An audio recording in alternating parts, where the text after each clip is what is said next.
நேற்று தான் கமருதீனுக்கும் விக்ரமுக்கும் பார்வால ஒரு டிஃப் ஆச்சு. ஒரு சண்டை வந்தது. அவர் வளர்ப்பு சரியில்லைன்னுலாம் சொன்னார். ஆனால் இன்றைக்கி வந்து கமருதீன் வந்து விக்ரம் கிட்ட போயிட்டு சொல்லிட்டு இருந்தார்.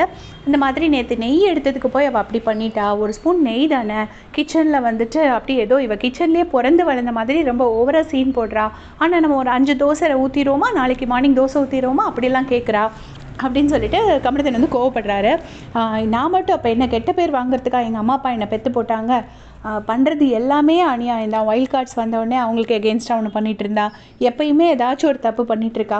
அவள் கூட நிற்கும் போது அவள் கூட சேர்ந்து அநியாயத்துக்கு சப்போர்ட் பண்ணுற மாதிரி ஆகுது, அது எனக்கும் தானே நெகட்டிவாக போகுது அப்படின்னு சொல்லிட்டு சொல்லும்போது விக்ரம் வந்து பரவாயில்ல, அந்த இடத்துல குத்தி காட்டலாம் இல்லை, அவர் வந்துட்டு நீ அன்றைக்கி அப்படி சொன்னியே இப்படி சொன்னியன்னு சொல்லுவாருன்னு நான் நினச்சேன்.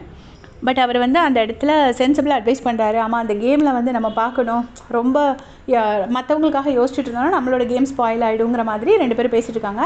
அப்போ கமருதீன் சொன்னார், இனிமேல் நான் வந்து ரொம்ப தெளிவாக கேம் ஆட போகிறேன் அப்படின்னு சொல்கிறாரு. எத்தனை நாளைக்குன்னு தெரியல, ஆனால் வந்து நிஜமாகவே ஃபீல் பண்ணி சொல்கிறாரு, இந்த மாதிரி அநியாயத்துக்கு நான் சப்போர்ட் பண்ணேன்னு.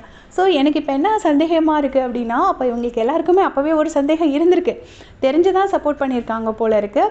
நான் வந்து என்ன நினச்சேன்னா, பிலீவ் பண்ணி உண்மைன்னு நினச்சி தான் சப்போர்ட் பண்ணுறாங்க அப்படின்னு நான் நினச்சேன். பட் இப்போ வந்து சொல்கிறாங்க அநியாயத்துக்கு தான் நான் சப்போர்ட் பண்ணேங்கிற மாதிரி சொல்லிட்டு இருக்காங்க. அதை பற்றி உங்களுடைய கருத்தை சொல்லுங்கள். தேங்க்ஸ் ஃபார் வாட்சிங்.